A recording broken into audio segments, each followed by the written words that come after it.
ফেব্রুয়ারিতে নির্বাচন হবে কিনা এবং সুষ্ঠু নির্বাচন হবে কিনা আপনি কি মনে করছেন? বিসমিল্লাহির রহমানির রহিম।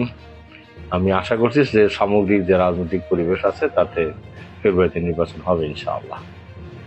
আপনাকে মনোনয়ন দিলে আপনি কি বিজয়ী হবেন? ইনশাআল্লাহ এই অঞ্চলের মানুষের যে আশা আকাঙ্ক্ষা সেই অনুযায়ী যা পালস বোঝা যায় তাতে আশা করা যায় জামাত ইসলামী থেকে আমরা নির্বাচিত হওয়ার সুযোগ পাবো।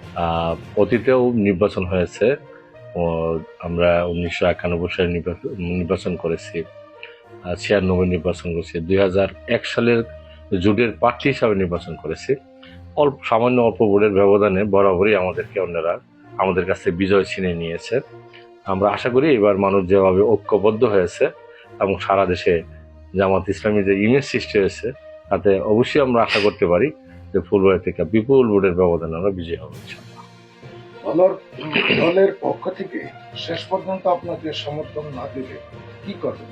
জনগণের কাছ থেকে ম্যান্ডেট নেওয়ার পরে জরিপের প্রেক্ষিতে যদি এখানে সুষ্ঠু এবং সুন্দরভাবে বিবেচনা করা হয় তা আমি দৃঢ়তার সাথে বিশ্বাস করি দলের পক্ষ থেকে জনগণের দিকে তাকিয়ে জনমতের দিকে তাকিয়ে দল থেকে আমি নমিনেশন পাবো। আপনাকে সমর্থন দিলে আগের প্রার্থীর সমর্থকরা যদি ভোট না দেন তাহলে বিজয়ী হবেন কিভাবে?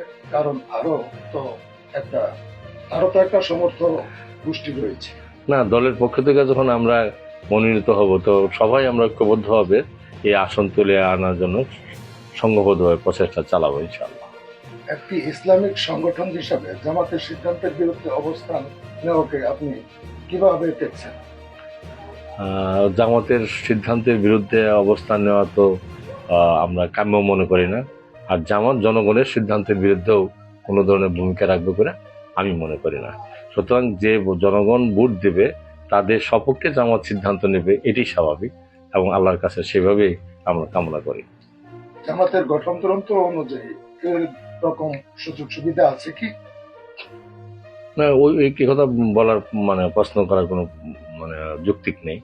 সংগঠনের পক্ষ থেকে যেহেতু আমরা নির্বাচন করব আশা করছি সেজন্য ওই প্রশ্নের উত্তর বলার প্রয়োজন নেই।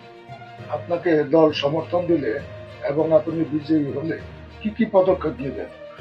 দেখুন, জামাত ইসলামের পক্ষ থেকে তো একটা ম্যানিফেস্টো অলরেডি ঘোষণা করা হবে, তৈরি হচ্ছে। আমরা ওই ম্যানিফেস্টোকে সামনে রেখে ফুলবাড়িয়া এলাকার বিভিন্ন পেশার নেতৃবৃন্দের সাথে পরামর্শ করে ফুলবাড়িয়ার সাধারণের উন্নয়নের জন্য রাস্তাঘাট থেকে শুরু করে সব কিছুর ব্যাপারে চাঁদাবাজি বন্ধ করা, মাদক নেশা থেকে ছেলে মেয়েদেরকে রক্ষা করা সহ শিক্ষা, স্বাস্থ্য, রাস্তাঘাট উন্নয়নের জন্য আমরা সার্বিকভাবে চেষ্টা চালাতে পারবো ইনশাআল্লাহ। আপনাকে অসংখ্য ধন্যবাদ। আপনাকে ধন্যবাদ।